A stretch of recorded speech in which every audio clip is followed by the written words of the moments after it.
Ana Ugrčić, voditeljica studentskog poduzetničkog inkubatora na Ekonomskom fakultetu u Splitu. Ja sam Zvonimir Jukić, po struci kemijski inženjer i evo trenutno zaposlen ovdje u studentskom poduzetničkom inkubatoru.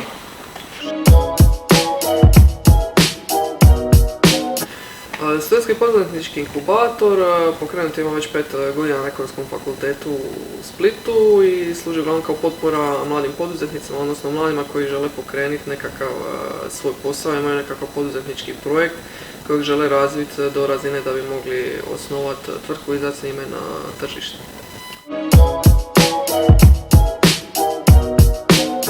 Pa prvenstveno rad sa mladim ljudima koji imaju tu želju i strast da naprave nešto novo, da se napravi nekakav napredak i zapravo za boljitak naše lokalne zajednice. Mene osobno poduzetništvo uvijek vukla činjenica da na taj način lakše kreiran posao za sebe, neke poslovne prilike za sebe i ono što se nadovezuje na to, to je u principu stvaranje nekih vrijednosti koji će zajednica imati dugoročne koristi.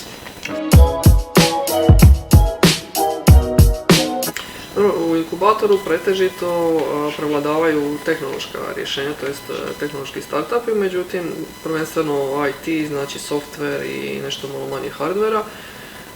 Međutim ima i ostalih projekata, stvarno se razlikuju od poljoprivrede, preko usluga, trgovine i tako dalje. Mislim, već 5 godina radimo, nekih preko 100 polaznika je završilo naš program, našu studentsku poduzetničku akademiju.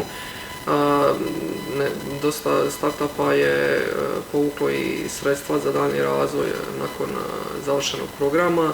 Povukli su, mislim, ukupno preko 1,5 milijuna kuna bespovratnih sredstava iz europskih fondova za provjeru inovativnog koncepta i općenito za razvoj inovacija. Pa za vrijeme studija, znači, poražavajuća činjenica da ni na jednom fakultetu, osim Ekonomskom fakultetu, se ne stječu nikakve vještine vezano za poduzetništvo. Znači ja tokom svog školovanja na fakultetu nisam niti malo doticaja sa poduzetništvom. Sva neka znanja, vještine koje sam stekao u principu u izvannastavnim aktivnostima i kad bi se vratio još nazad kroz srednju školu, tu u moje vrijeme uopće nije bilo nikakvih govora o poduzetničkim aktivnostima, projektima za mlade. Za danas ne znam kako, ali evo, prije 5, 6, 7, 8 godina je bilo stanje loše. Svake godine se povećava taj broj mladih koji se okreće prema poduzetništvu, razvoju nekih poduzetničkih vještina, ali to i dalje vrlo mali postotak ukupno populacije. Ako gledamo na razini sveučilišta na 20.000 studenata, 100 studenata godišnje, 50 nije neka velika brojka. S druge strane, u zadnjih nekoliko godina na sveučilištu se stvari malo pomiču, tako da se osim ovoga inkubatora razvijaju neke druge prilike za mlade.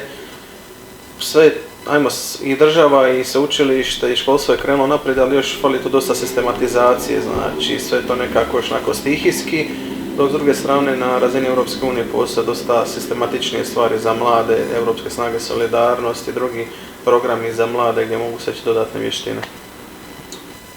Općenito nisu dovoljno, odnosno trebalo bi se sa mladima raditi puno ranije i prvenstveno na to nekako njihovom mindsetu, da se razvije zapravo taj poduzetnički mindset i to bi trebalo još krenuti do osnovnoškolskog obrazovanja.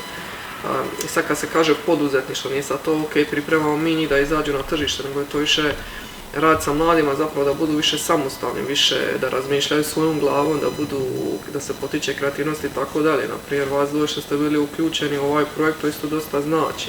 Stekli ste neka nova znanja, počeli razmišljati o tome šta bi mogli nešto svoje možda pokrenuti, vidjeli ste drugačije stvari. Znači sama ta aktivnost u nekakvim dodatnim stvarima i poticanje na te nekakve dodatne stvari znači i u tom razvoju tih poduzetničkih vještina.